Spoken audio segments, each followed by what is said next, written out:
Amazing from the Lord. Hallelujah. Amazing unto you, our King. He's recorded in His word. Hallelujah.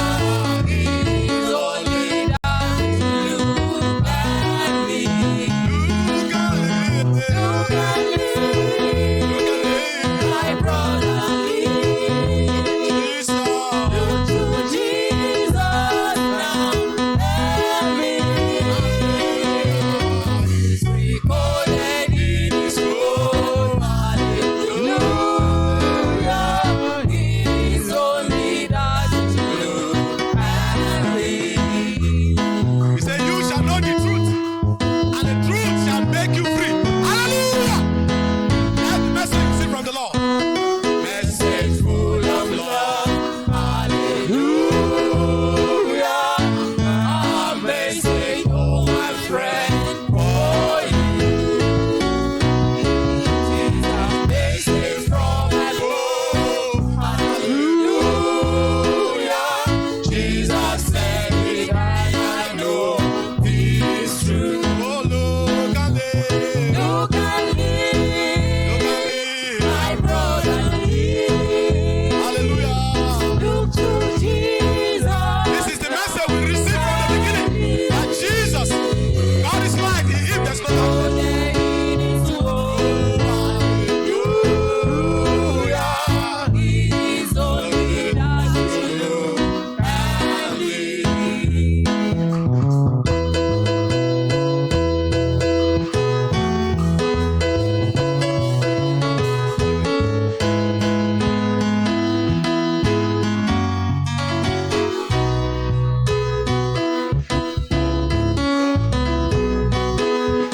We're going to take the chorus for the last time.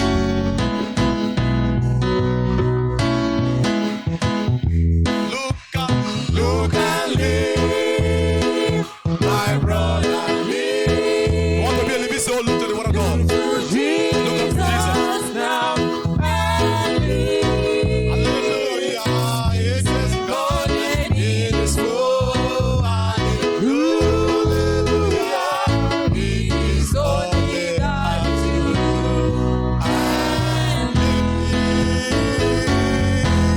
Hallelujah. Praise the Lord Jesus. Please have your seat. Sit like prince and king. Hallelujah. For this is the kingdom of God. Amen.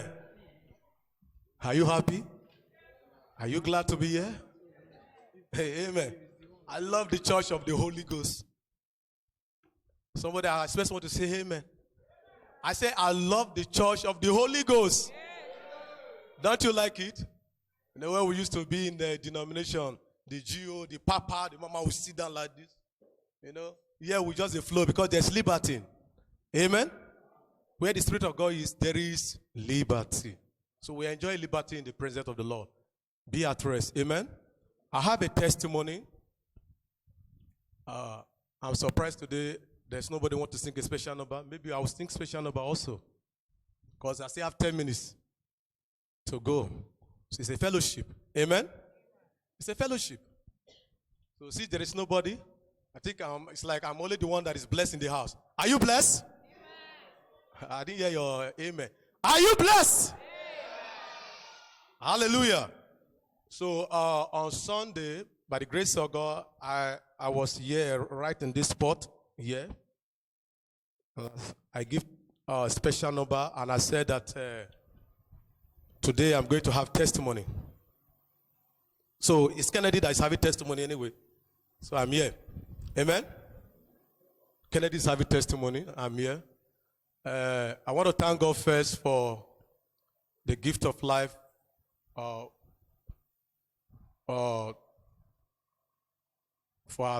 the grace of God, for me to be called son of God. Amen. So by the grace of God, I am son of God. So I thank God.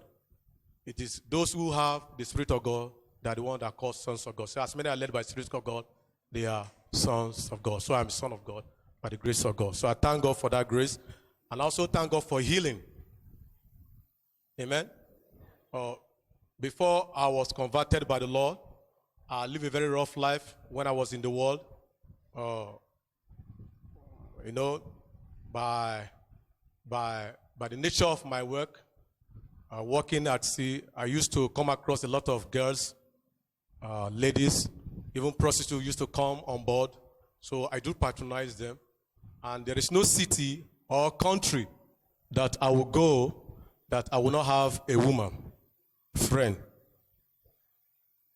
I didn't find it difficult to talk to any girl or a lady, whether old, whether young, whether fat, whether slim, whether yellow, whether black. I don't find it easy. It just flew. So I was just living life like that. Then when you talk about fornicator, I was hardcore fornicator. Hardcore. So today we are preaching that you leave fornication, and some of our youth find it difficult to leave. Well, I pray that the grace of God will locate them and deliver them in Jesus' name. The same grace locate me and deliver me. So I'm standing here before the whole world, not only here, because I believe the whole world is watching me. So I was real fornicator. So along the line, I contracted disease. I don't know the name of the disease, but I always have these symptoms. Each time I go to the restroom to defecate, I find it difficult. I look as if my anus want to pull off. So sometimes, this specimen for this man something will come out. I keep on noticing that from 2012. I just prayed to the Lord because I was converted. The Lord delivered me from this worldly life into his marvelous light of his dear Son, our Lord. 2009, September. So I just prayed. I told my wife, so we agree in prayer. We just pray. My wife took complaint also. Sometimes unusual rashes. Sometimes boil from a private part and thereabout. A lot of things. So she said, maybe we should go for test. I said, honey, I'm not afraid to go to test. But I think that since we are a believer, we should leave it to God, hand over it to God, and believe God for it. Because infection, if you say it's infection or disease, there is nothing too hard for the Lord to do. Jesus, when he was on this earth, he walked on this earth and he healed diseases. So we just believe and we pray. Now, within this period of time, I lost my job. 2011, 2010.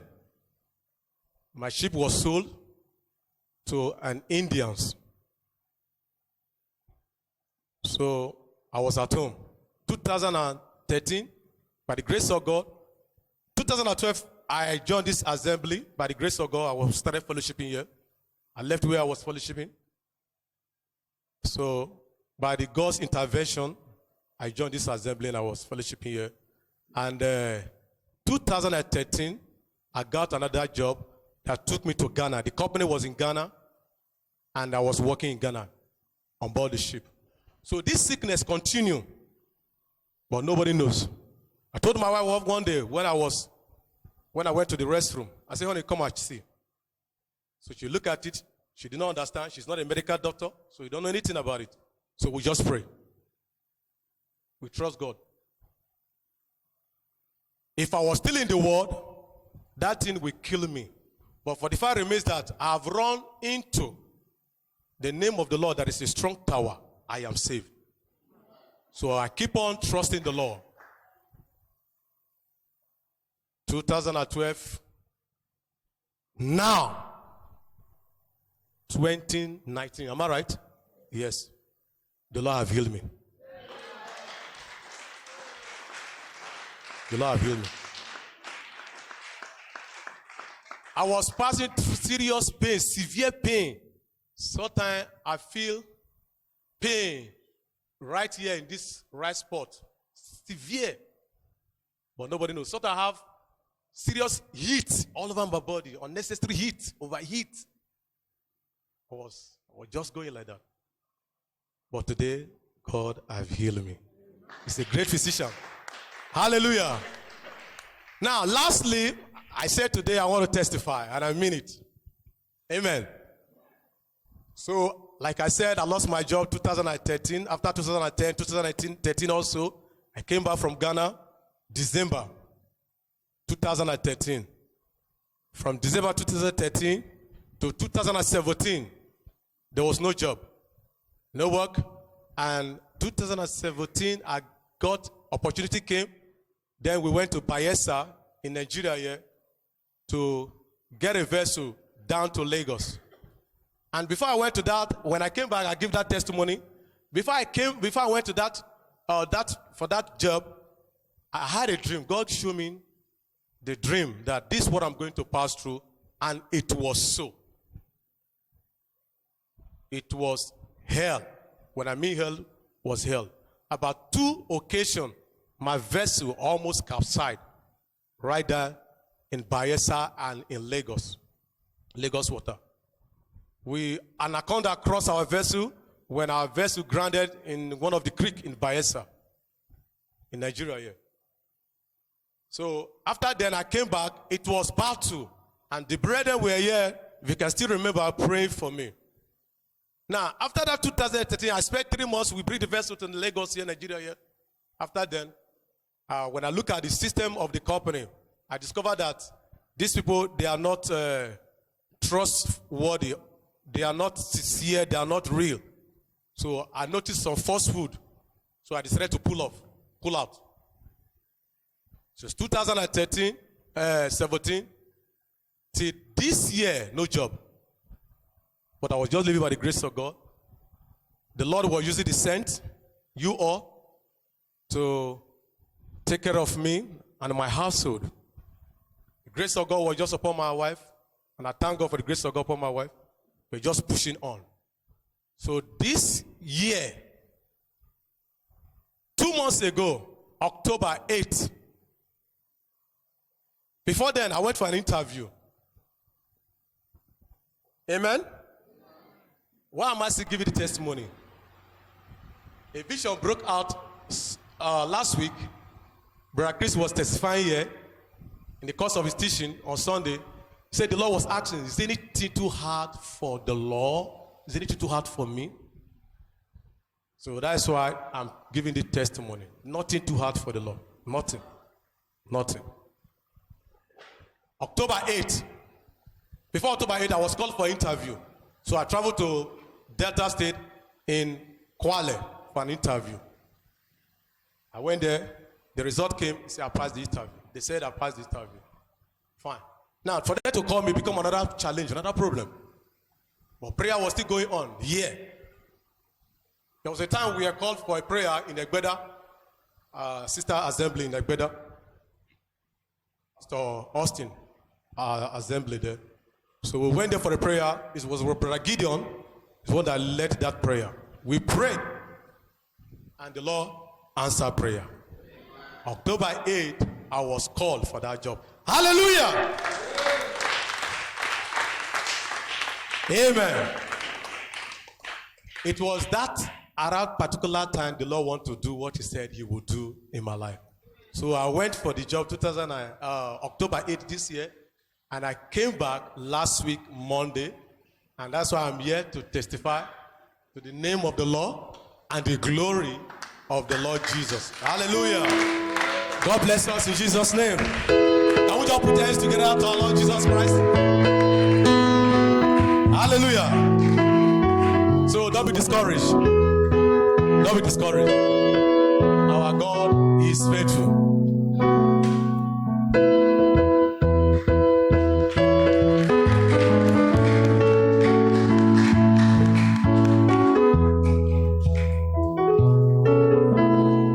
Clapping for Jesus, clap now.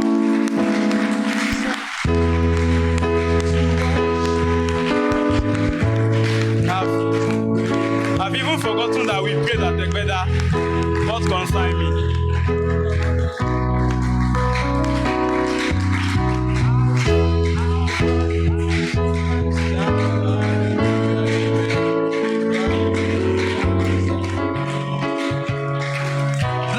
the name of the Lord. Blessed be the name of the Lord. Amen. In the course of his testimony, he said, if he didn't come to Jesus, that sickness or infection could have killed him. Amen.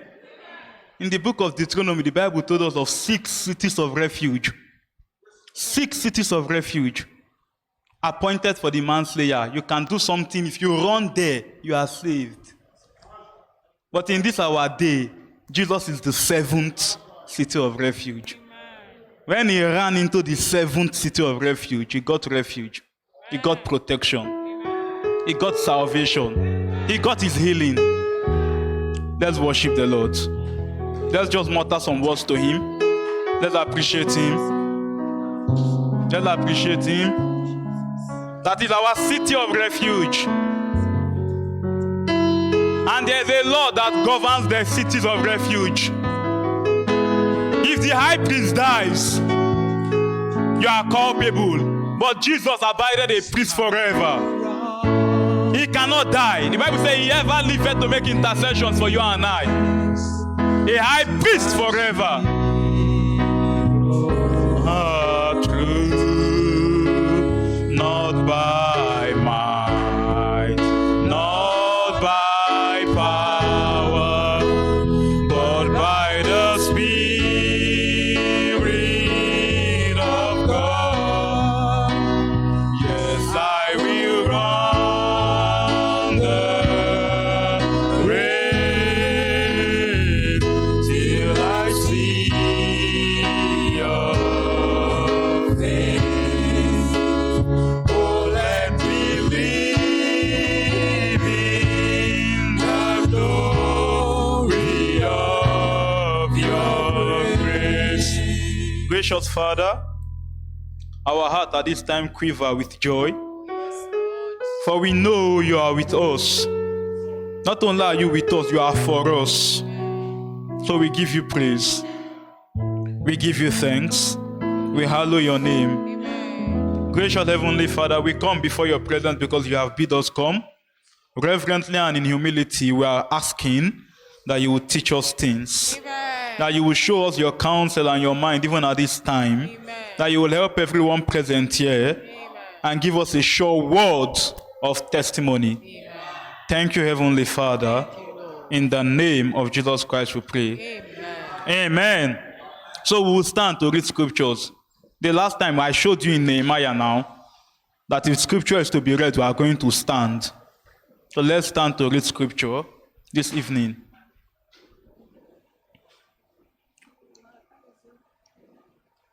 Leviticus chapter 23. Leviticus chapter 23.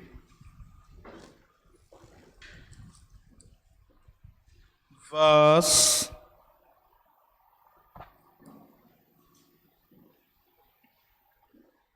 I'll just read. It's a long reading. I don't know. We'll start reading from verse 33. Then we'll skip some of the reading. Amen. Leviticus chapter 23 from verse 33. And the Lord spake unto Moses, saying, Speak unto the children of Israel, saying, The 15th day of this 7th month shall be the feast of tabernacles for 7 days unto the Lord. I jump to verse 40. And ye shall take you on the first day the boughs of goodly trees, branches of palm trees, and the boughs of thick trees, and willows of the brook. And ye shall rejoice before the Lord your God 7 days. And ye shall keep it a feast unto the Lord 7 days in the year. It shall be a statute forever in your generations. Ye shall celebrate it in the 7th month. Ye shall dwell in booths 7 days. All that are Israelite born shall dwell in booths, that your generations may know that I made the children of Israel to dwell in booths when I brought them out of the land of Egypt. I am the Lord your God. And Moses declared unto the children of Israel the feast of the Lord. We may be seated. Amen. Blessed be the name of the Lord. Amen. Before we go on this evening, I just cannot forget the teaching on Sunday. You know, talking about actions are weighed. If you remember, actions are weighed. And the Bible tells us that God has got just balances. His balances are just, it's not biased. And it requires us to also have just balances and just weight, which I went through the guilty mind and the guilty act. Then they went through the 4 levels of culpability: purposely, negligence, knowingly or recklessly. At all those levels, we have found ourselves at one point or other culpable. Talked about tekel. You are weighed in the balances and you are found wanting. Amen. The Bible told us that the unrighteous are not so, they are like the chaff which the wind. Weighed in the balances and found wanting. If I'm to look at it from another direction, I'll look at it as the fact that you have not gathered enough maturity. You have not gathered enough strength. So when you are put on the weight, you are found wanting. When you are put on the scales, the word of God, you are found wanting. Amen. The 5-fold is given to feed. Paul was writing to the church. He said, the Ephesians church, he said, feed the flock which God has made you overseers over. Feed them. So you are to come, you are fed, you eat and you put on, so that when you go to the scales, you won't be found wanting. Like this December now, people are buying chicken. They will do kilo. Some people used to do kilo. You cannot go and want to buy 30 kilo and they put something on the weight and the thing show 22 kilo. You will not take it. That is the same way God is saying, if you cannot receive the weight of the word, forget it. Amen. So God bless our brother Chris for the teaching on Sunday. Amen. Amen. He made mention of the ones that people used to do. Next time I come to your house now, you give me 2 meat. You put 2 pieces of meat in my food. Somebody will now say, who is God given that you should give 2 meat? Is it guilty mind or guilty act? Oh my God. And I told you beside me that I'm not visiting anybody again. So that you will not be offended. If I visit you and you give me 2 meat and you are offended, you are doing yourself. You are not doing me. I will eat it and clean my mouth. You are the one that will get offended. You are the one that will be found wanting in the balances. So I said, instead of me looking for people's trouble, I will not visit anybody again. Amen. Amen. This evening we'll be looking at the Feast of Tabernacles. The Feast of Tabernacles. And why are we looking at the Feast of Tabernacles? Because the Bible said every Israelite born must dwell in booths for what? 7 days. Amen. They must dwell in booths for what? 7 days.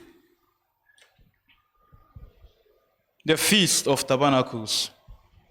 Now, if you start reading Leviticus chapter 23 from verse 1, you will look at God introducing himself and saying, Moses, these are my feasts I'm giving to the children of Israel.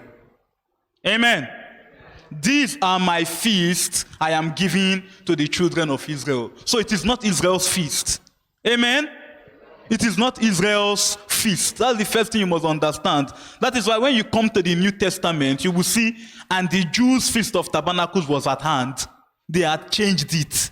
They were now doing their own thing. If you look at the Old Testament, you will see it was the time of the Feast of Tabernacles. But in the New Testament, you will see them saying, and the Jews' Feast of Tabernacles was at hand. They had changed it and they were doing their own program in God's feast. If you go to Israel during Passover too, they also kill turkey and eat. Every manner of meat and food is on the table today. But originally it was not like that. That's why God was saying, these are my feasts, not your feast. So it being God's feast means that it is not only applicable to Israel, we can apply it to ourselves because it's not an Israelite feast. Amen? When God gave Israel 613 laws, those were laws to Israel. All the number of laws God gave Israel were 613, apart from the 10 commandments. Those were Israel's laws. That's why Israel will not eat pig. I can eat pig. Those are Israelite laws. But when God started talking about this feast, he said, these are my feasts. Amen? And he gave them 7 feasts. 7 feasts. The feast of Passover, if you are writing. The feast of Passover. The feast of unleavened bread. Amen? Unleavened bread. The feast of first fruits. Amen? The feast of first fruits. The feast of Pentecost. The feast of Pentecost, which takes place 50 days after Passover. Amen? The feast of trumpets. Number 6, the feast of atonement. And I could remember some times ago, Brother Chris teaching on a Sunday, he talked about the atonement. If you can remember also. Then the 7th feast is the feast of tabernacles. So God gave them these 7 feasts. And he said, these are my feasts. You have to keep them in their season. Amen? And out of all these feasts, there are 3 in which all male shall appear before God. Out of these 7 feasts, there are 3 of them which all males shall appear before God. As a matter of fact, today, God is not doing gender based on his children. We are sons of God being a what? Position. Amen? So, as sons of God today, we have got to keep those 3 feasts. Because God said, these 3 feasts, every male shall appear before me. Let's look at Exodus 23. Exodus 23 from verse 15. Exodus 23 from verse 15.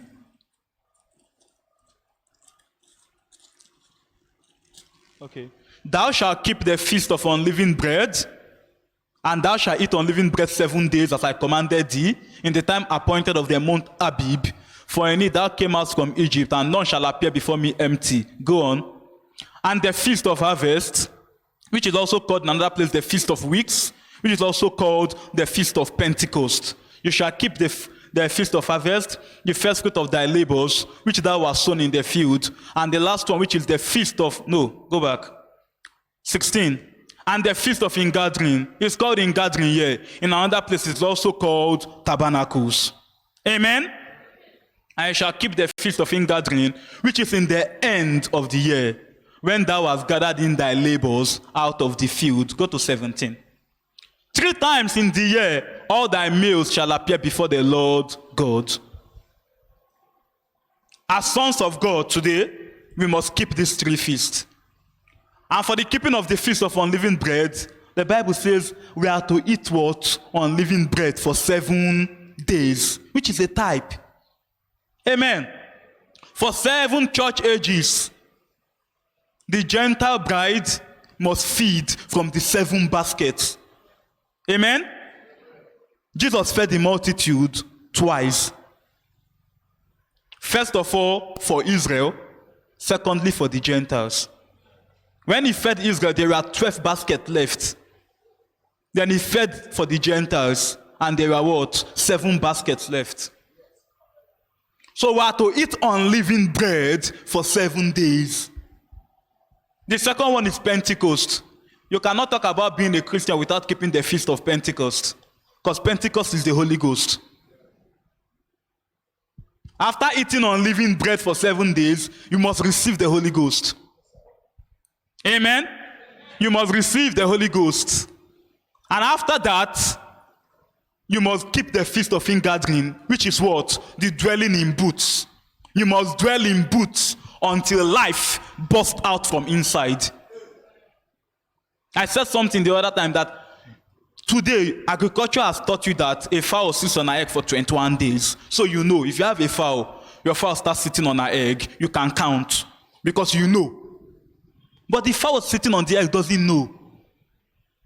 She doesn't know that it will take 21 days. The only thing she knows is that she must sit on top that egg until life bursts forth. That's the only thing the hen knows. She doesn't know 21 days. You know because agriculture have told you. But the hen, nobody has told her. Agriculture didn't tell her anything. She only knows that she will sit on her egg until she starts hearing the cry of life. Until she starts hearing life. If she doesn't hear life, she will not stand up. She sits there. So we must dwell in booths until life bursts out from the inside. Amen. The Feast of Tabernacles, very important.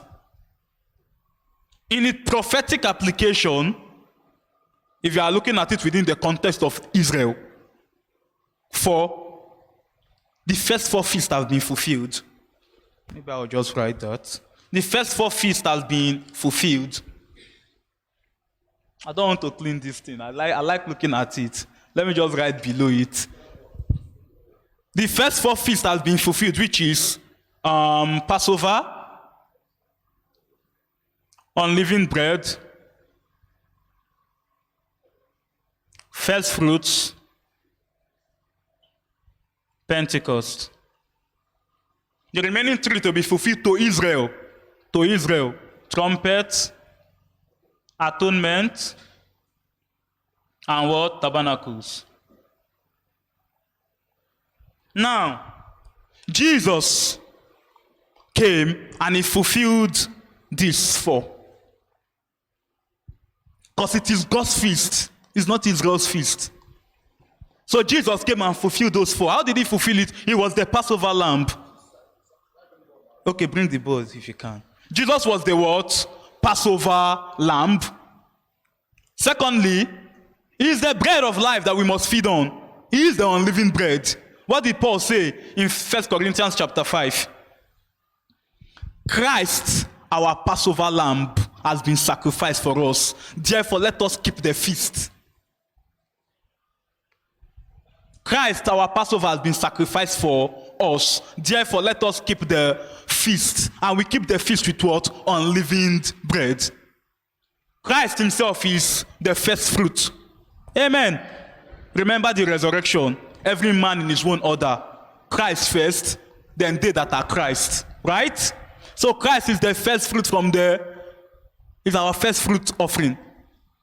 The firstborn among many brethren. The firstborn from the dead is the first fruit. And he came and what? He gave the Holy Ghost. So he fulfilled these 4. Then Israel went on their misbehavior and God chased them out of the land, remaining these 3 feasts that God will fulfill to them. Amen.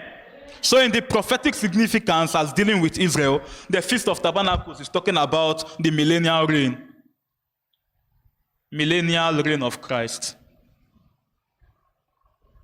It's talking about what? The millennial reign of Christ. Because after the millennial reign, there is an 8th day. Amen. After the millennial reign, there is the eternal day. Amen. The millennial reign will last for 1,000 years.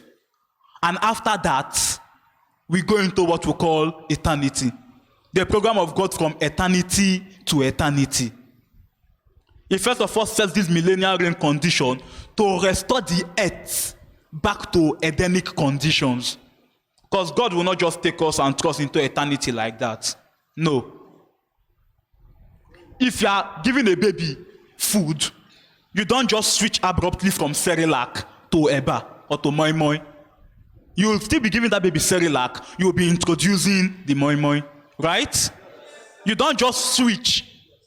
And God will not just carry us like this and throw into eternal day. We will first of all stay in the millennium. So we are going to learn how we are going to stay in the eternal day. He will not just throw you inside, no. The same way you will not just stop a baby's Cerelac and start giving the baby Moi Moi. It will disturb the child. So for 1,000 years, he gives us a preview of the eternal age. He gives us a preview of the eternal age, and then we go into the eternal age. Amen. So in prophetic application, the Feast of Tabernacles is pointing to the millennial reign. But we are not looking at its connection with Israel. We want to talk to ourselves this night. We want to talk to ourselves as Gentiles. Amen? Concerning what I said in it being the millennial reign, you can look at it in Zechariah chapter 14, verse 16. In Zechariah chapter 14, verse 16, the Bible spoke about that. So Israel will have their millennial reign. They were looking for it. That's why when Jesus resurrected, they asked him, will you at this time restore the kingdom to Israel? Say, wait. He told them to just wait. When the time comes, he restores the kingdom to Israel. The Bible says in that day, the law shall proceed out from Zion. For in the latter days, the mountains of the house of the Lord shall be exalted. All nations shall troop into it. The Bible said in Zechariah chapter 14, that if Egypt will not go up to keep the Feast of Tabernacles, it's going to shut down their heavens that there will be no rain. It's going to close their heavens that there will be no rain. So he said every nation of the earth will go to Jerusalem to keep the Feast of Tabernacles in the millennial reign. Every.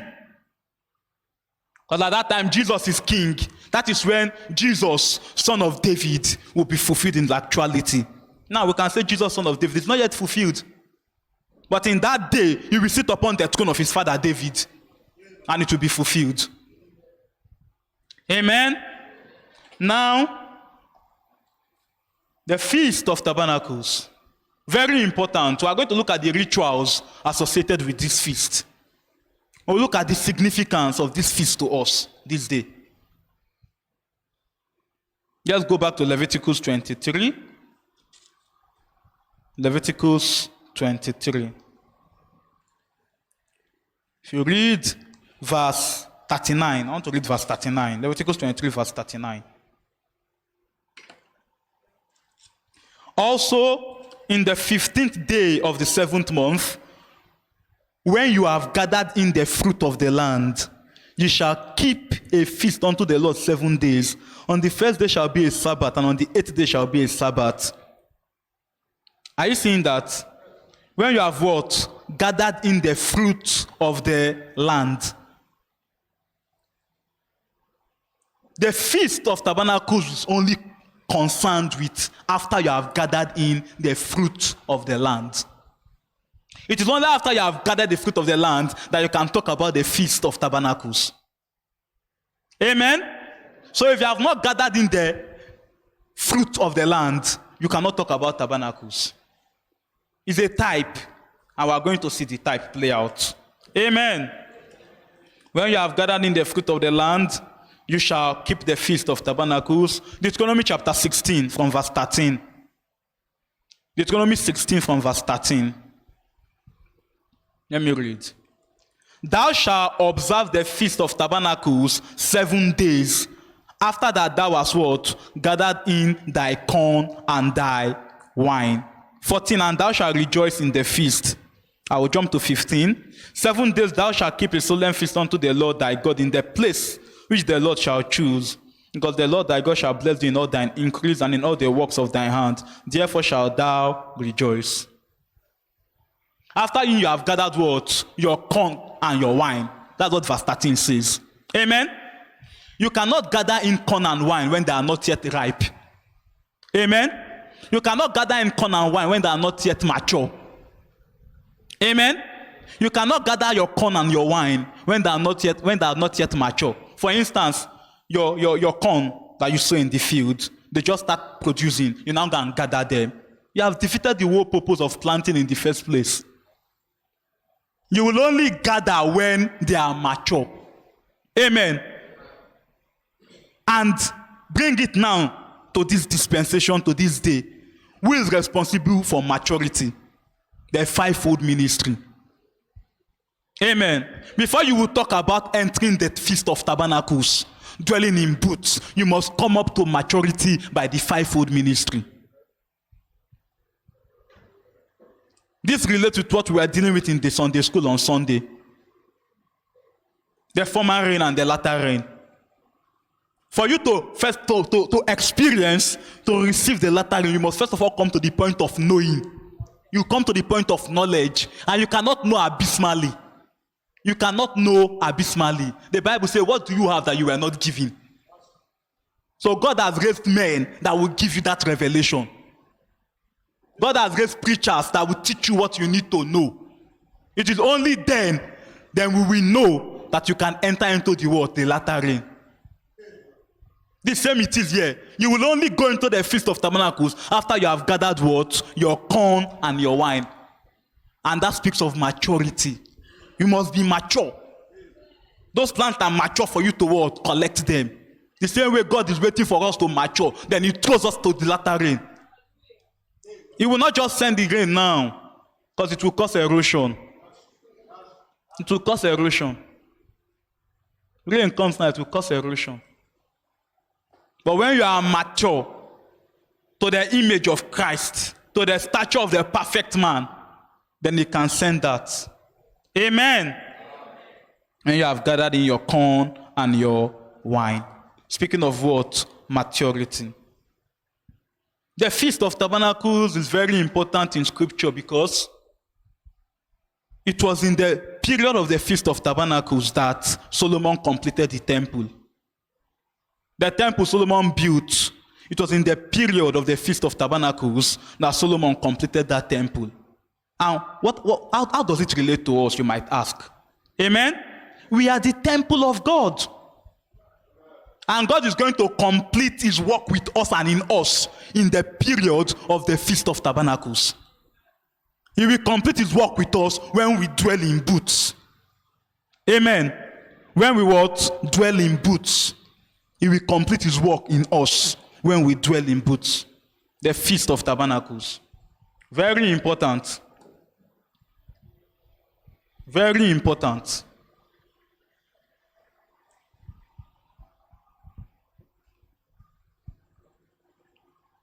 Solomon completed the temple in the Feast of Tabernacles. Solomon also completed the temple in 7 years. All these things are not just given. They are not just written for you to read and just be. No. You cannot afford to read these things and just be bypassing them. They are very significant. God is deliberately showing something.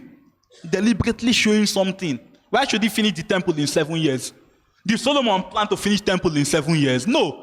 Did he plan to finish the temple in the Feast of Tabernacles? No! It's not his plan. It's not his making. It is God showing something. For the law is a shadow of the new. He's trying to show us something. The temple completed in 7 years speaks of the 7 dispensations.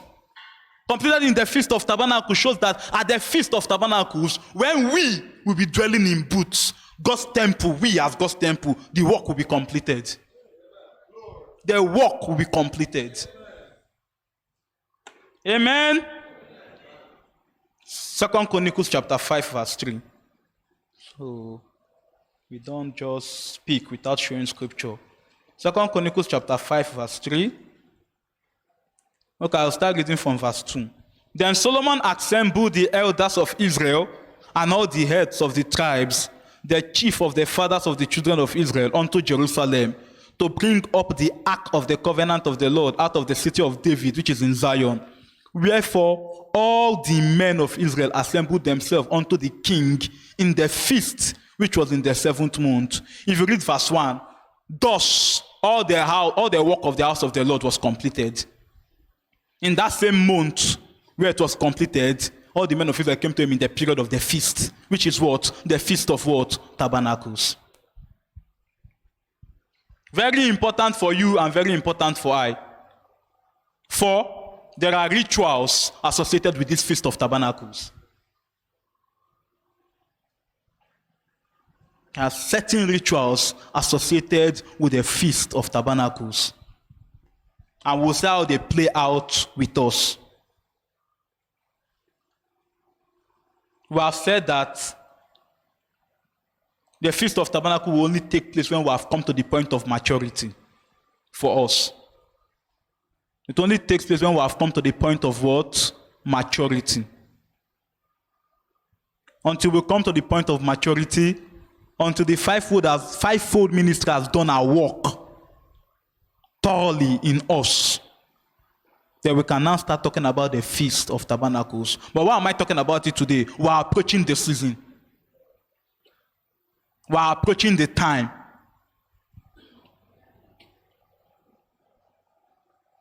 the rituals associated with the Feast of Tabernacles.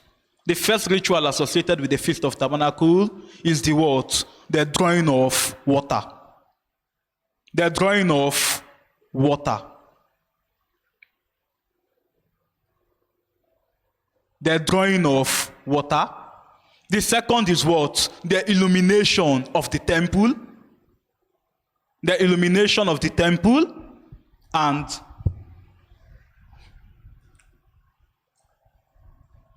drawing of water.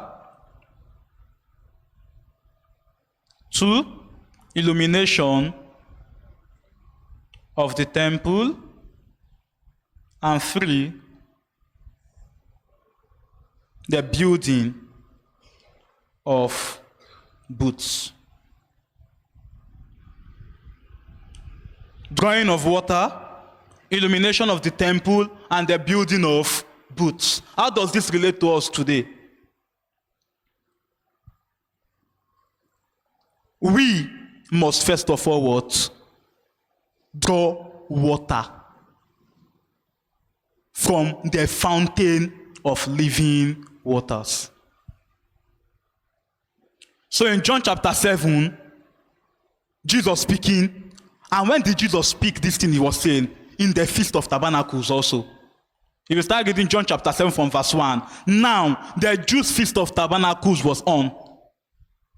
And in the Jews' Feast of Tabernacles, which is the same month of Tishri 15th to Tishri 22nd is the period of the Jews' Feast of Tabernacles.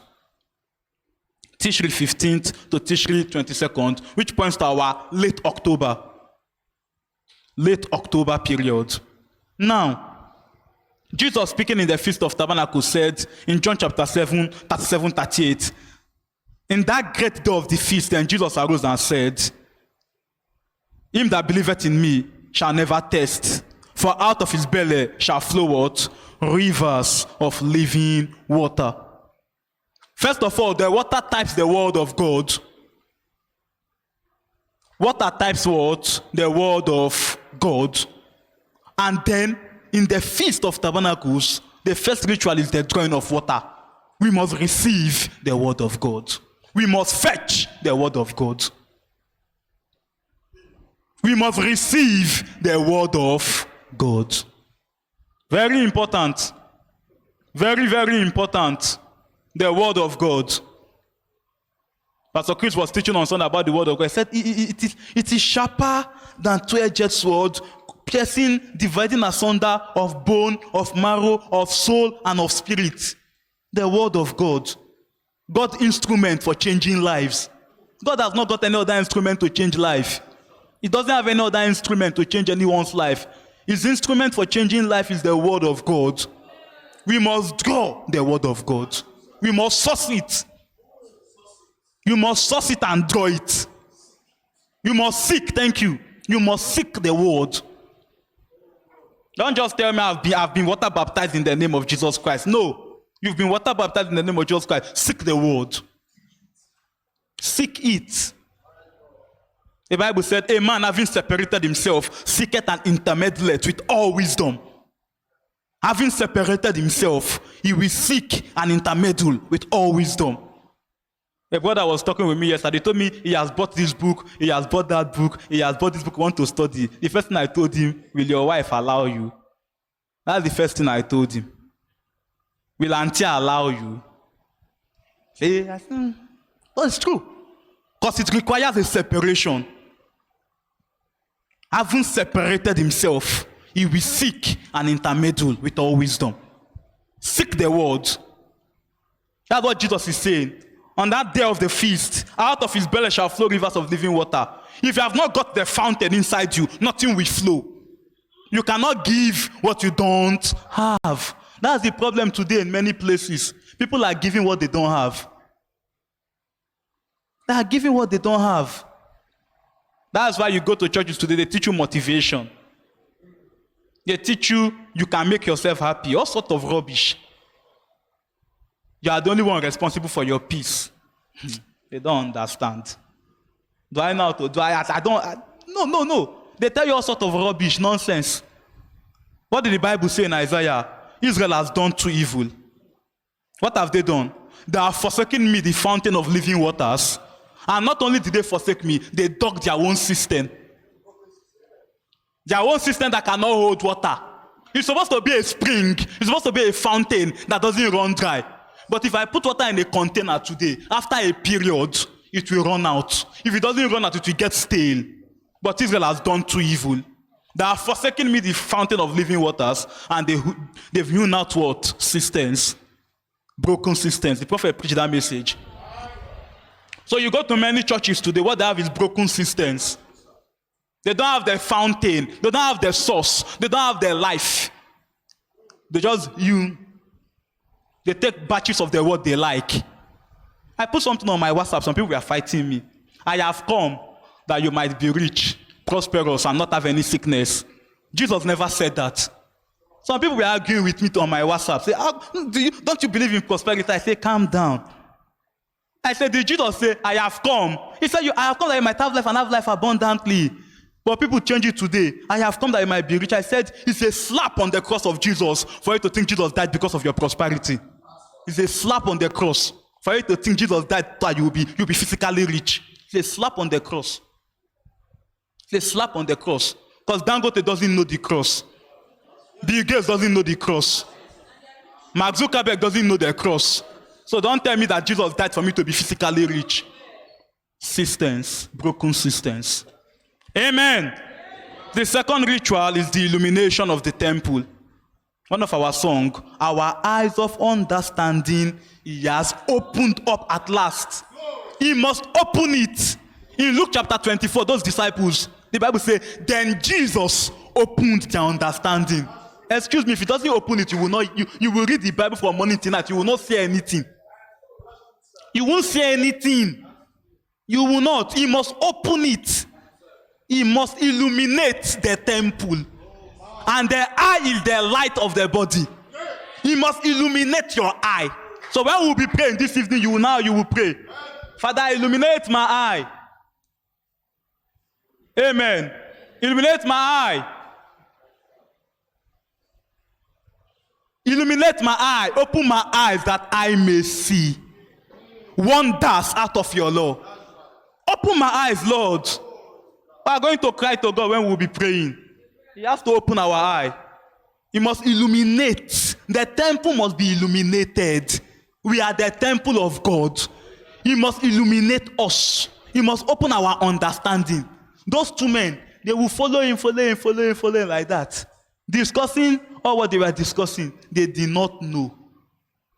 They did not. These were men that had worked with Jesus for 3.5 years. They had worked with him in the flesh for 3.5 years.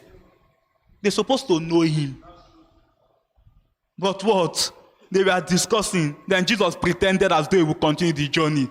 Then they sang this song in our abide with me.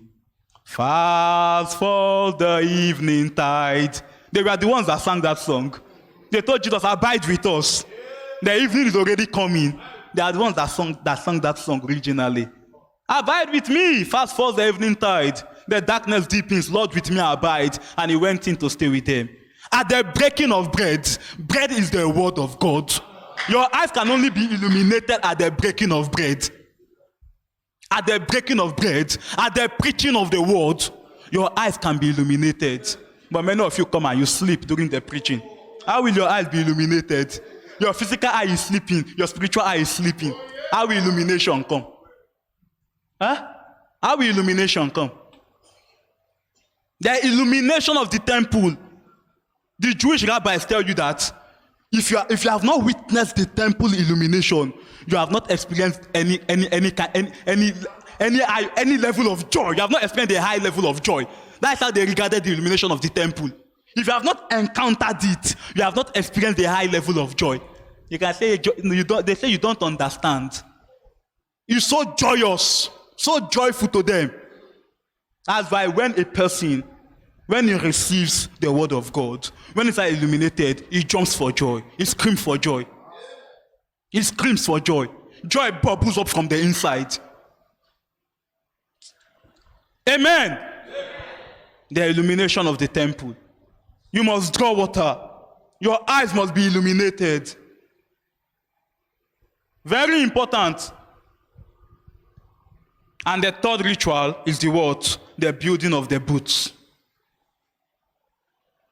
And why is this building of booths important? If you watch the materials they were using to build these booths, no fancy material. Take the branches of palm tree, willows of the brook, goodly trees, and make me booths. And just stay there. Make booths and stay. Amen. The Hebrew word translated booth is what? Sukkot. Sukkot. Sukkot. That's why among the Jews, they call the Feast of Tabernacles the Festival of Sukkah. The Festival of Sukkah. It's called Sukkot. And what does Sukkot mean? A temporary dwelling place. It's not a permanent shelter. It's a what? Temporary dwelling place. That's why Abraham could say, I am a pilgrim and I'm a stranger. And he was content to dwell in tabernacles with Isaac and Jacob, the heirs of the same promise with him. Amen. A temporary dwelling place. A temporary shelter. Look at what God is telling them. After you have gathered your fruits, go and dwell in booths. After you have experienced a big blessing, don't go and start shouting in the streets. Don't go and be celebrating carelessly. Go back to your shell. Go back into the booths and be joyful. But many of us will receive, somebody put something on his WhatsApp this evening. He said, you just do small discernment. You just pray. 2 people headache disappear. You now carry wall and put on your shoulder. You now became proud. That's not the time to be proud. It's not the time for you to puff up. After a blessing, God knows that. After a blessing, Satan is looking around the corner. He knows. And he also knows that we can be tempted if blessings can tempt us out. But Austin always give a testimony of a particular man that I don't know whether he went to China, he came back and he bought power bike, and he was running the whole Alaba with the power bike until he died. God knows. That's why God is saying, after that harvest, after that blessing, after that special thing has happened to you, that you've asking me, that you've been asking me of, don't go and be pompous. Go into the booths. A temporary shelter. It's not a fancy building. They make it with what? Branches of palm trees, branches of goodly trees. You will not see gold there. You will not see any brass. No. It's not a permanent structure. So you will not see brass. You will not see gold. You will not see all those things there. Booths. And all they that are Israelites, they shall dwell in booths for what? 7 days.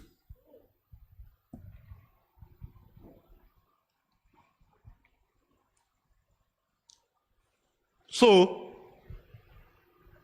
kind of water, the seeking of the word, which you can call water baptism, receiving the word, the illumination. The revelation of God is what? Progressive. It's progressive. That's why the Bible said we are being changed from one degree of glory to another degree of glory. From one degree to another degree. The revelation of God is progressive. So he must continually illumine our eyes. He must continually open our eyes. Then we must dwell in booths. 7 days. A type of the coming rain. A type of the thunders. It's a type of the thunders. You can also say that is when God finally comes and tabernacle in you. Because it is a tabernacle. Booth is a tabernacle. A temporary tabernacle. Amen? It's a temporary tabernacle. So water baptism, the opening of your eyes, and God dwelling in you. You see the Feast of Tabernacle, that applies to us. The Jews might not really know these things. They are honest to just do what God told them to do. But we must pick out the application. For instance, if you look at Aaron's garment as the high priest, it has significance to us. You just don't read it and say, head of this, bell and pomegranate here, the hem of his garment. Remember, a woman touched the hem of Jesus' garment, and Jesus is our high priest. What is the significance? There's significance. When you read Leviticus, don't rush. The law is a shadow of the new. And all those sacrifices, all those rituals, all those bullock, ram, flour, they are pointing to Christ. He is our meal offering. He is our sin offering. He is our peace offering. He is the scapegoat. He is the lost goat. He is. He is the scapegoat. Leviticus 16 was talking about the scapegoat and the lost goat. After you have casted lots, you will kill one. The other one, you will take it by the hand of a fit man. Where? Far, far, far. And the Bible said, as the east is far from the west, so has God removed our sins from us. It's pointing to Christ. He made sin far away from us. It's the peace offering, the sin offering, the meal offering, everything. Everything.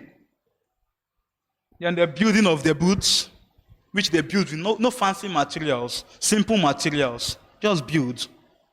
And go and dwell there for 7 days. And when we stay in the booths, in the tent, under the ministry of the 7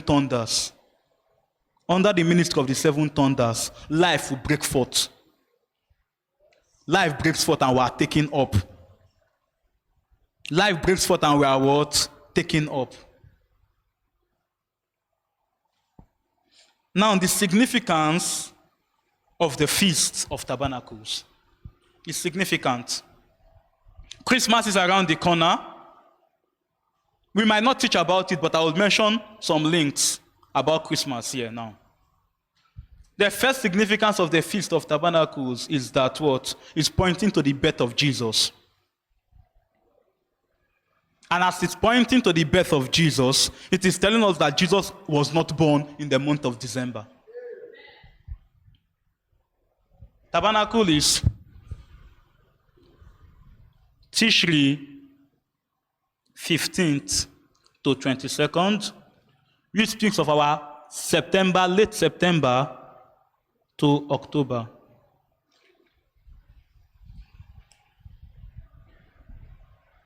Now, Jesus is the tabernacle of God. Amen? He is the tabernacle of God. And God would choose no other period to bring his tabernacle into the world other than the period of the Feast of Tabernacle. No, he will not choose any other period. He won't choose any other period to bring his tabernacle into the world other than this time. The Feast of Tabernacle. The birth of Jesus.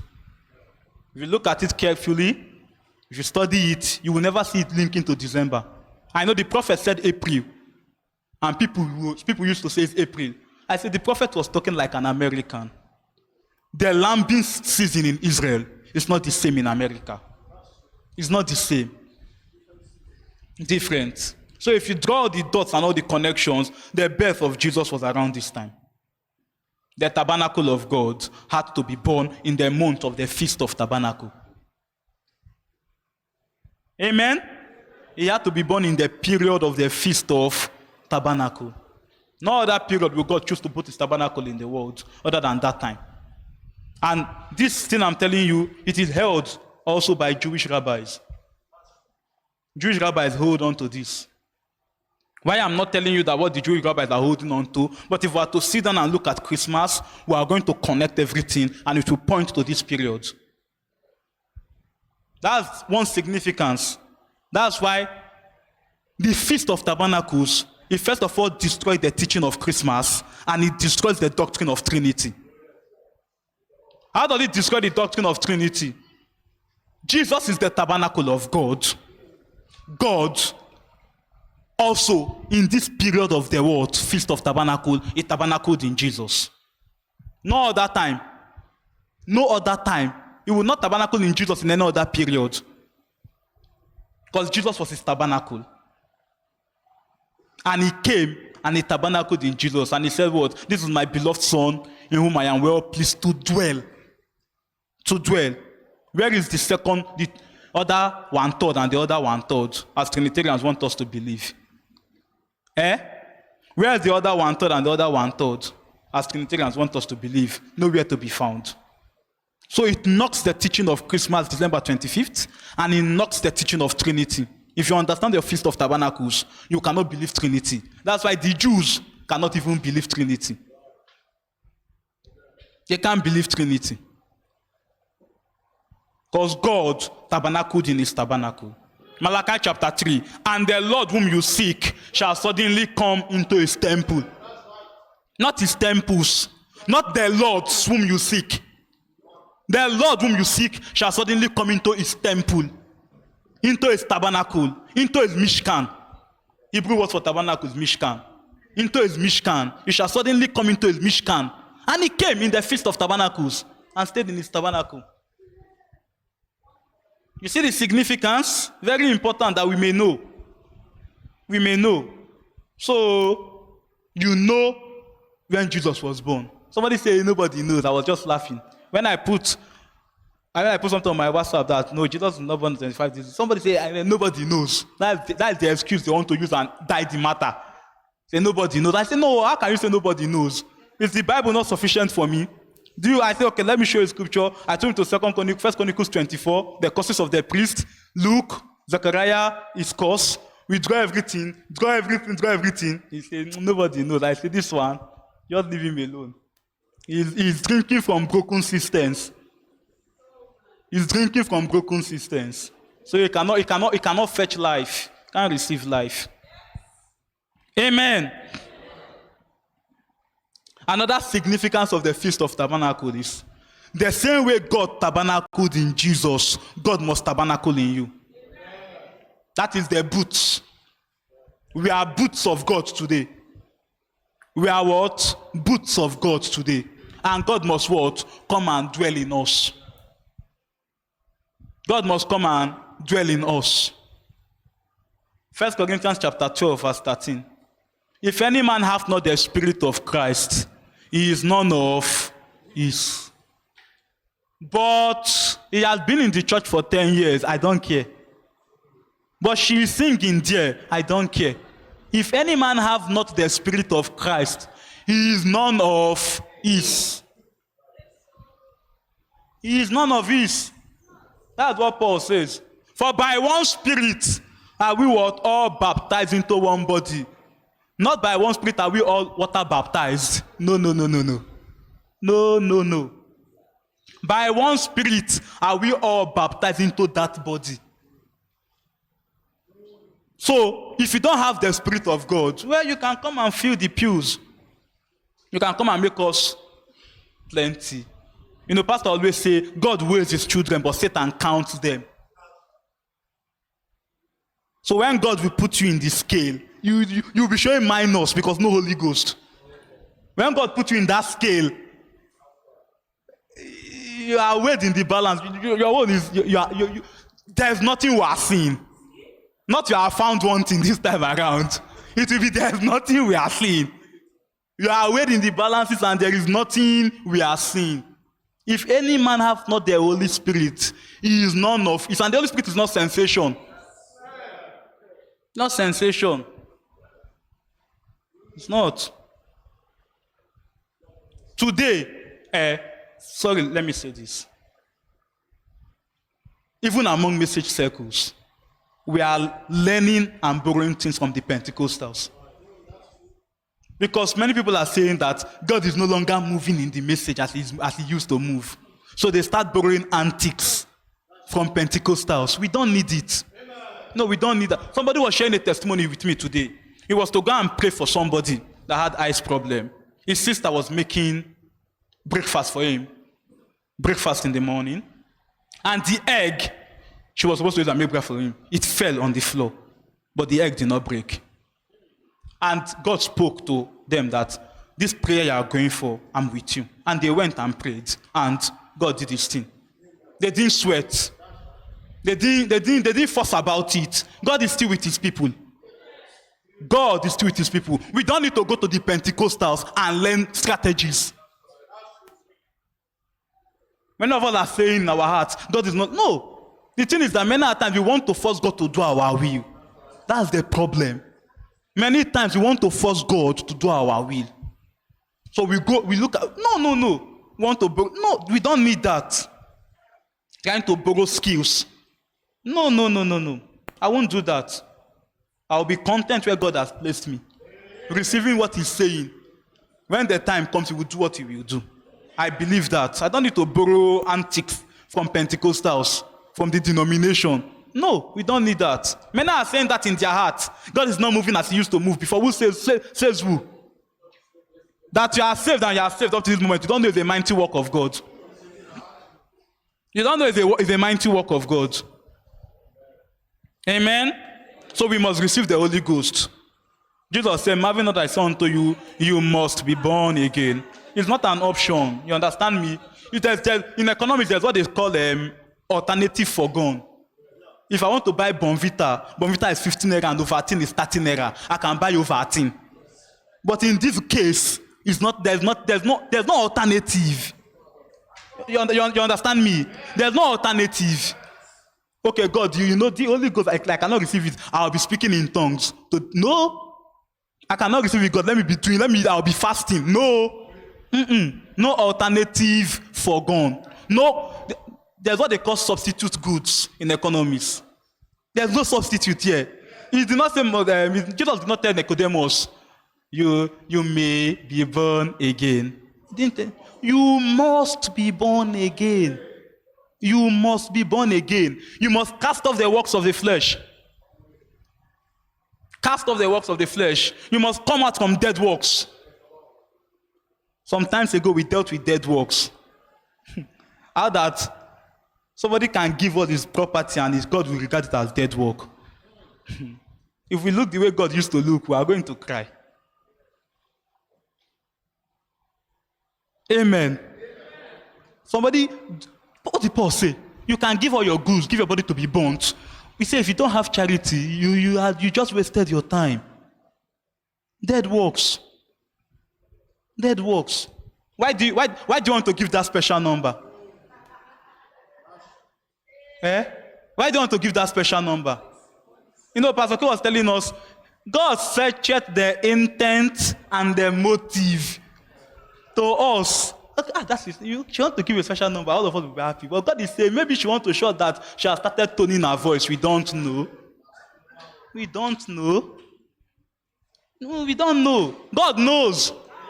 And when you will be putting on the scale, he will say, the reason why you gave that special number, I was talking about the gift this morning. And the only thing I was picking from that study is, let everything be done unto edification. You want to prophesy? Let it be done unto edification. Not prophesy. And then we don't understand what's going on. Let everything be done unto what? Edification. That is what? For the body's sake. For the body's sake. For the body's sake. Let it be done unto edification. That's what Paul is saying. I want all of you to prophesy. And I want you to ask confess spiritual gift, but let everything be done unto edification. That's the purpose of that you're singing. If to not edify, thank you, go and sit down.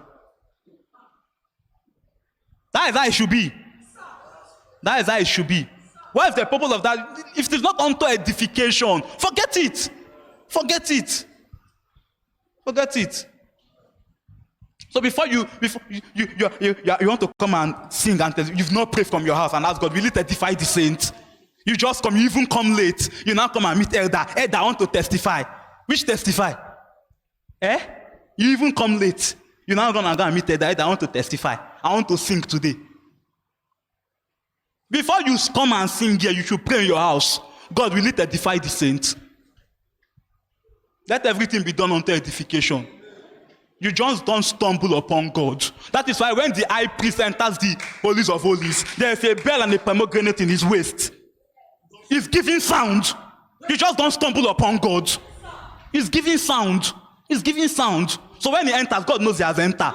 Not that you just stumble upon God. You go and meet elder. Elder, I want to testify. I have special song. You came late. You are not even remorse that you came late. You want to come and sing. Ask the Lord, is it unto edification or not? If it will not edify, just keep it at home. Pocket it. That's it. That's how it should be. Another significance of the Feast of Tabernacles is that what? It is a reminder that we are pilgrims and strangers. Once you understand that you are a pilgrim and a stranger, less trouble. You will carry less trouble on your head. I might not have a car today, but after all, I'm a pilgrim and a stranger. The pressure will go away. You understand? When Jacob was standing before Pharaoh, Pharaoh told him, how old are you? He said, all the days of my sojourning. You understand me? Not all the days of my life. He knows that he did not live life on earth.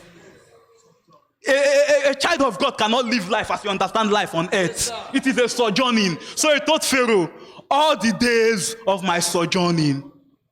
All the days of my sojourning. All the days of my pilgrimage. For what? There is a city that I'm going to. There is a city which I belong to. So I'm just having a, people go on pilgrimage to Mecca. They are not from Mecca. Mecca is not their country or their state. People go on pilgrimage to Jerusalem. Jerusalem is not their state. They are on pilgrimage. The same way the saint of God on earth is a pilgrim. So you must understand it. If not, you will kill yourself with the things of this life. You just give yourself unnecessary headache. Give yourself unnecessary headache for nothing. You carry load you are not supposed to carry. But when you understand I'm a pilgrim, okay, the Bible said Abraham was content to dwell in tabernacles with Isaac and Jacob, the heirs of the same promise with him. For if they were mindful of the city from which they came out from, they would have looked for occasion to go back. But they confessed that what? They seek a city whose builder and maker is God. Pilgrimage, you must understand the John Bunyan, he wrote a message, the pilgrim progress. The pilgrim progress. Understand that you are a pilgrim. You will not kill yourself because of earthly things. You will understand the blessedness of possessing nothing. You will understand the blessedness of affliction. These are tough messages we don't want to hear. How can God Gideon tell us, let us not possess anything? That's what I'm saying. There's a blessedness in it. There's a blessedness in affliction. You will understand the pilgrim progress. You are a pilgrim, no matter how you try to fight it. No matter how the world is telling you, you are not a pilgrim. You are a pilgrim. You are a pilgrim. You are a pilgrim. Look at what David said in Psalm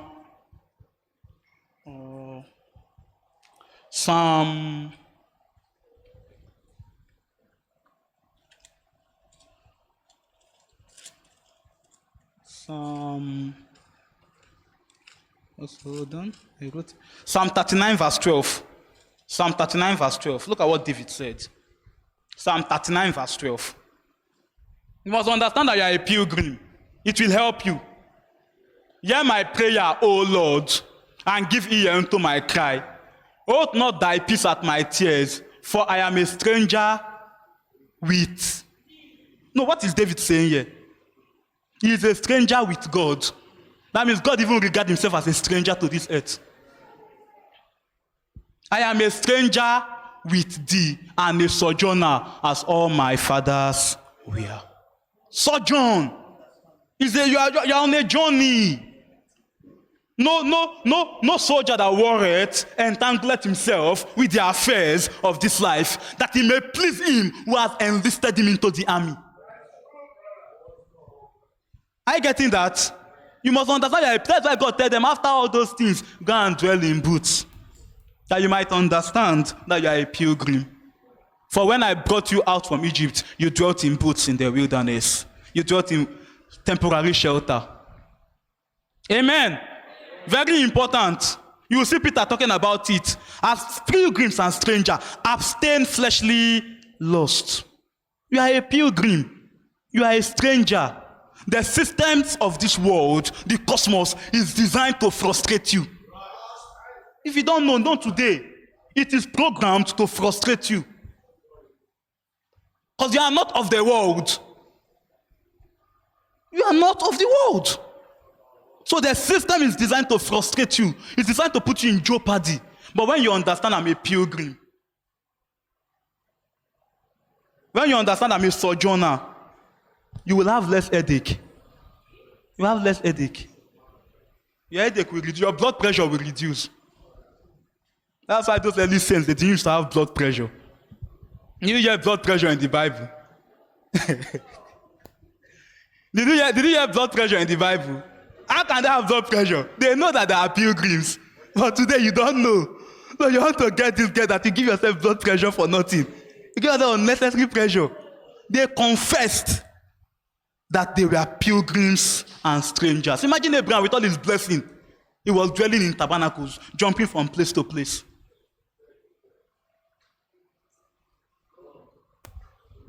Amen. They confess that they are pilgrims and strangers. Even when God blesses you, it doesn't move you. It doesn't shake you. What did Paul tell Timothy in 1 Timothy chapter 6? They that will be rich will pierce themselves with many sorrows and fall into many troubles. But when you are rich, he said, forsake not to communicate. He was telling us, balancing it.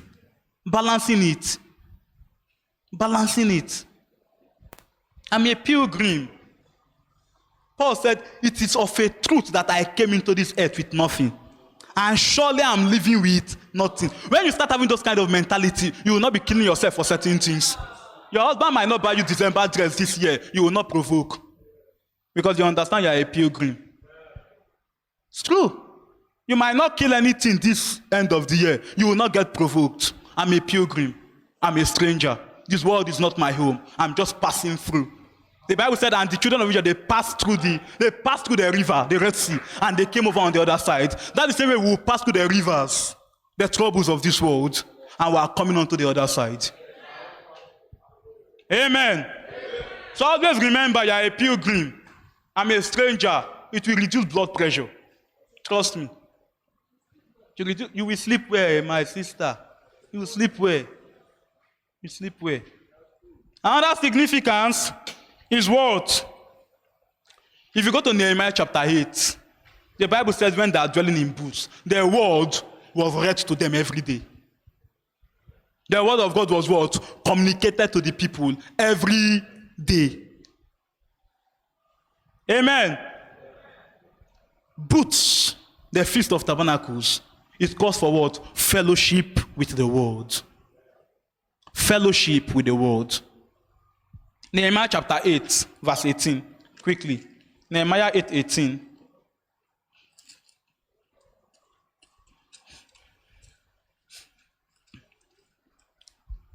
Nehemiah 8:18.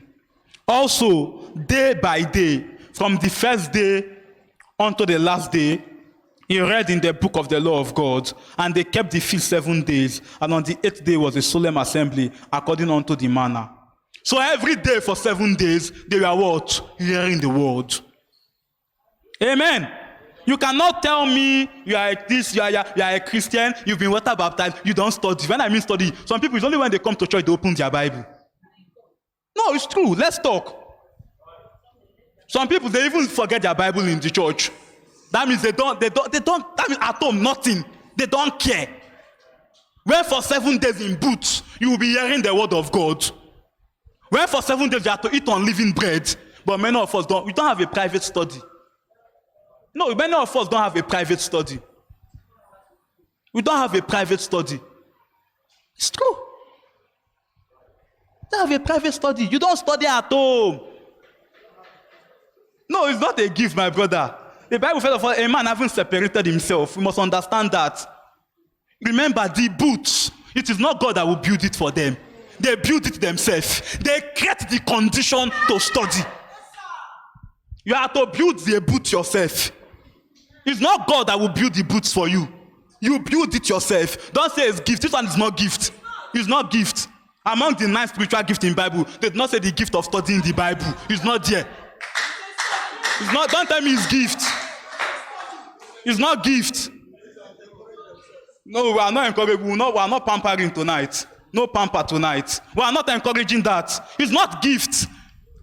They have to make the booth themselves. They will go into the bush. They will pluck the trees themselves. It is not convenient to them, but they must do it. I know waking up to study might not be convenient to you, but you have to do it.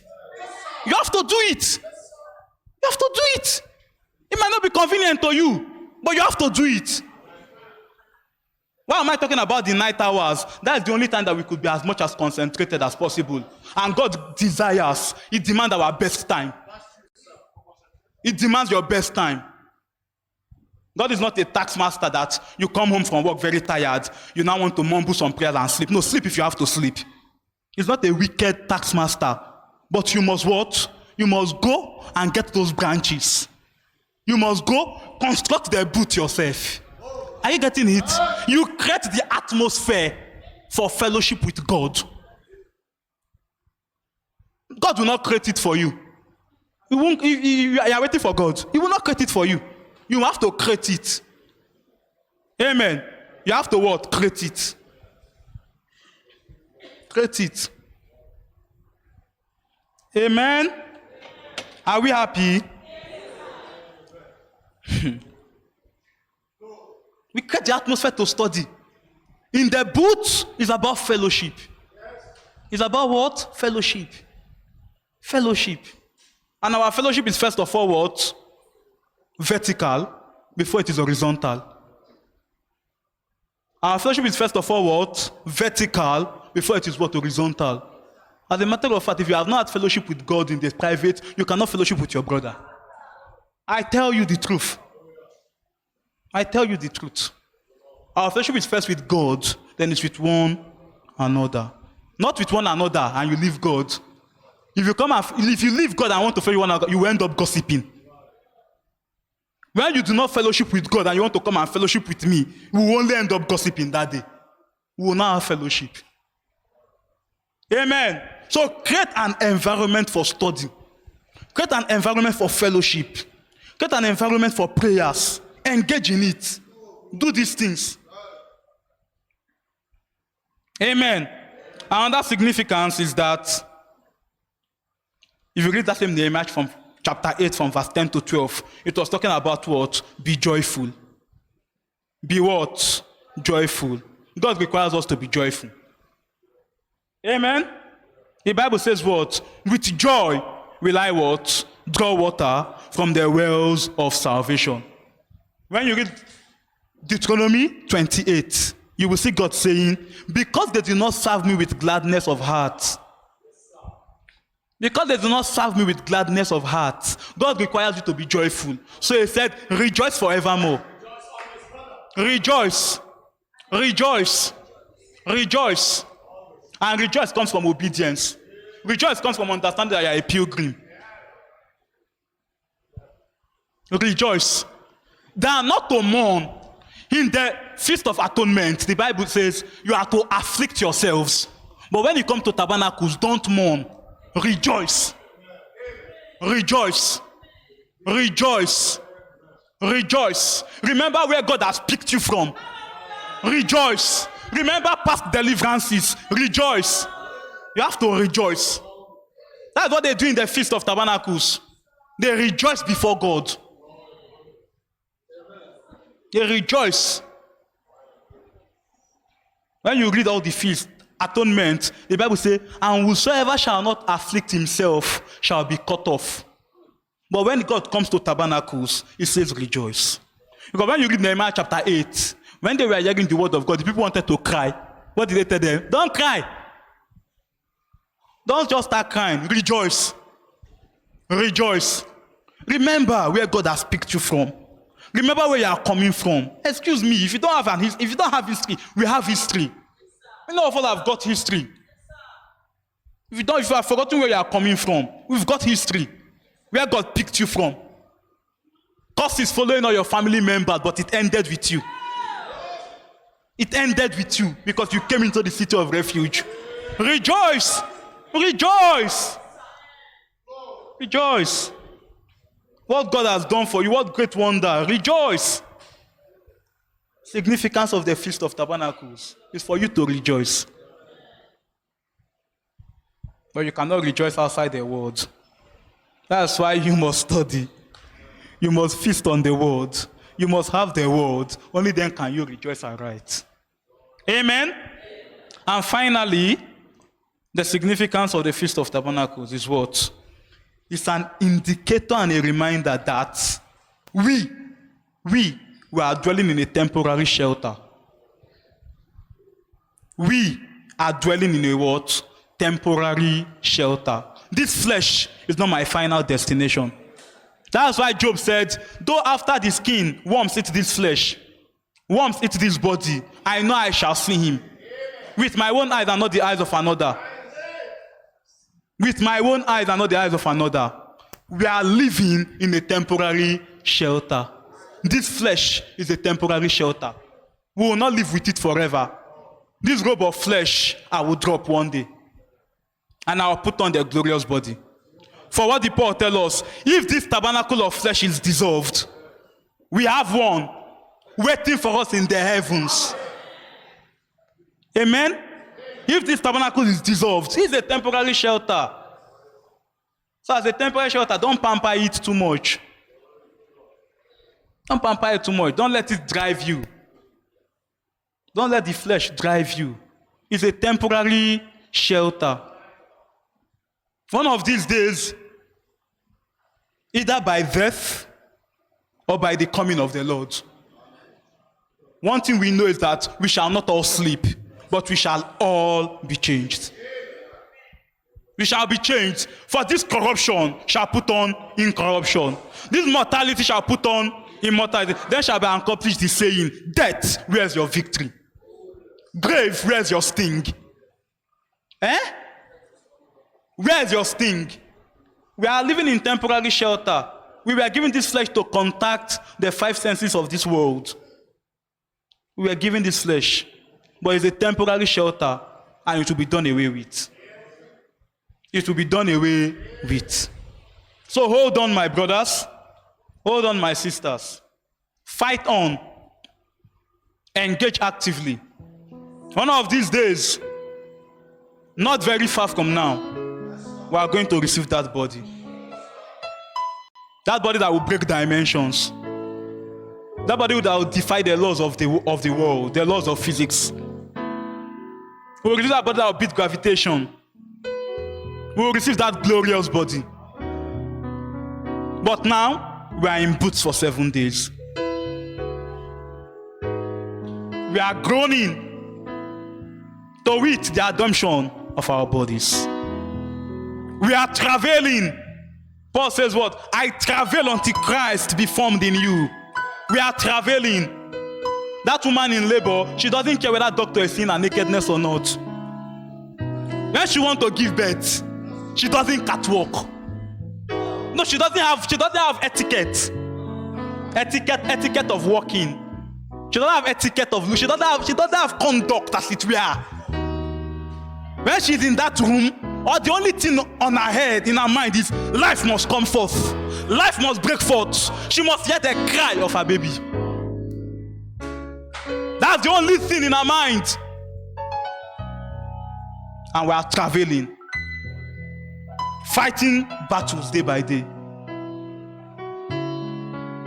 The call into Christianity is not a bed of roses. There are thorns. There are thorns. There are troubles on the way. There are trials on the way. Painful trials.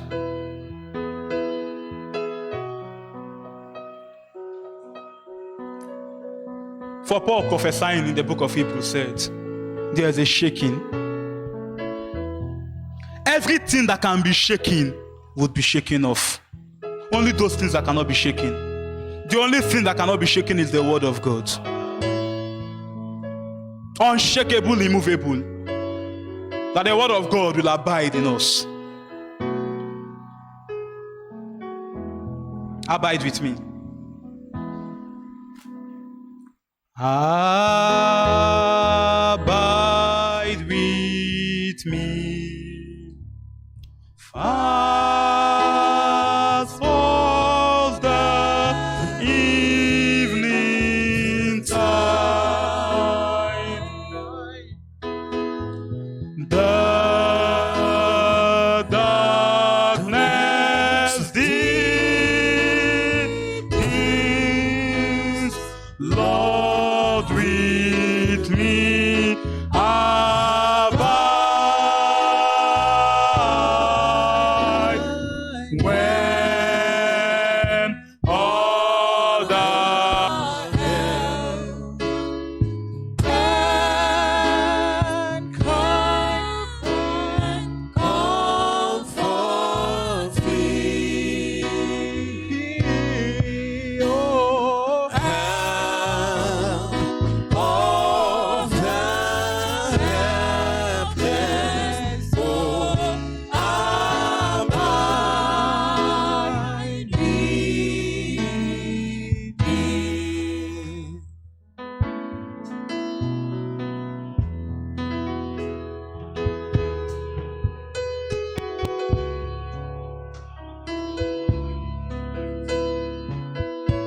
Is someone telling the Lord, illumine my eye, illuminate my eye? Is someone talking to the Lord that he needs the grace to draw water? To draw water. Is someone asking the grace to study? Peradventure, you no longer study. Peradventure, you don't used to study. When you want to study, you can talk to the Lord at this time. Talk to the Lord at this time. Ask the Lord to help you. Ask him to help you. Ask him to help you. But there is a shaking. Only those things that cannot be shaken will remain. Only those things that cannot be shaken will remain. We are coming into that time when our Bibles will be collected from our hands. It is the word of God you have within that will help you in that day. For Joseph had no written Bible in his day. Had no written Bible in his day. But he said, how can I do these things against my God and against my master? Let someone talk to the Lord. In this period of traveling, in this period of waiting, let the Lord help you. Let the Lord help us. Let the Lord help you. Let the Lord abide with you. For the darkness deepens. The darkness deepens. The darkness deepens. And the darkness is making us slumber. The darkness is making us fall asleep. But except the Lord help us. Except the Lord help us. Except the Lord build a house. It is in vain. Then I build. Let someone ask for grace. Let someone ask for grace. Let the Lord open my eyes. The word of God says, open my eyes that I might see and behold wonders out of your law. I want to behold wonders out of your law. I want to behold wonders out of your law. Is someone talking to the Lord? Is someone talking to the Lord tonight? That when I'm put on the scales, I will not be found wanting. That when I'm put on the balance, I won't be found wanting. Let someone talk to the Lord. Let someone talk to the Lord. He is the help of the helpless. The word says, heaven help those that help themselves. That is wrong. Heaven help those that cannot help themselves. We cannot help ourselves tonight. Heaven will help us. Let us call upon God that he may help us. That he may look upon us with favor. That he may look upon us with favor. That he may remember our frame that we are dust. And he will send us help. Let him send us help. Let him send us help. The Feast of Tabernacles is a reminder that we are pilgrims and strangers. Though worms devour this body, though I am defeated by every trial, I know I shall stand. I know I shall arise. I know I shall see with my own eyes and not the eyes of another. And not the eyes of another. And not the eyes of another. Let someone ask for grace tonight. Ask for grace. Ask for grace. Open my eyes, Lord. Help me to draw from the fountains of living water.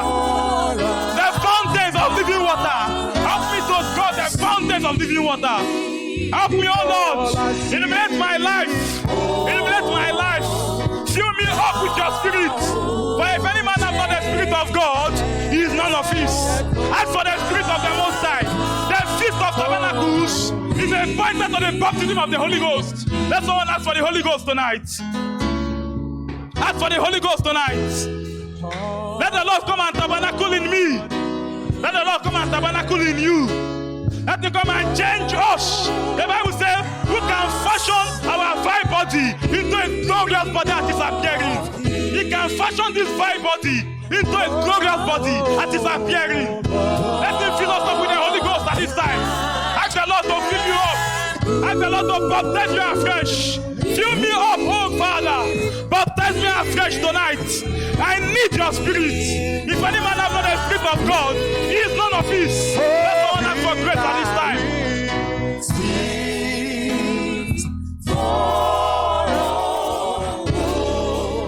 Is someone talking to God?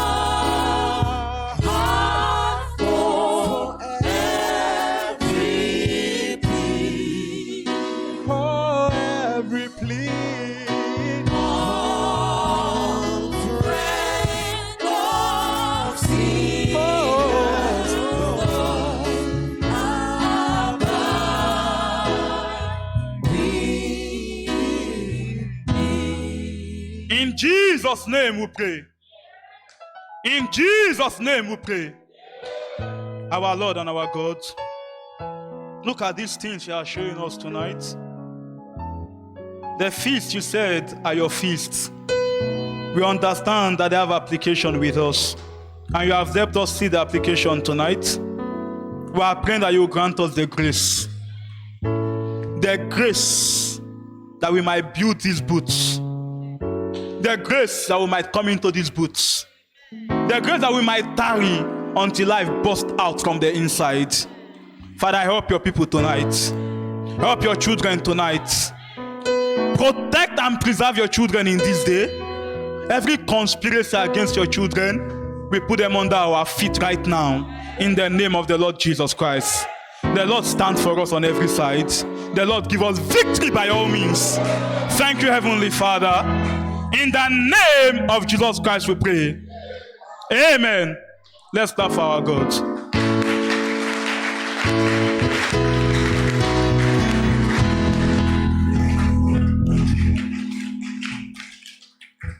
You can bring forth if you have your offering. We're giving our offering now. Where we read said, and all males of children shall appear before the Lord these 3 times in the year, and they shall not appear empty. So if you have your offering, prepare it as we take this song.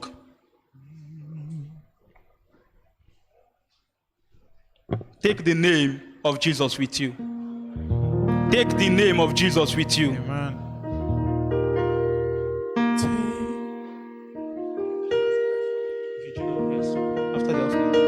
Take the name of Jesus with you, child of sorrow and of shame. But are you seeing it?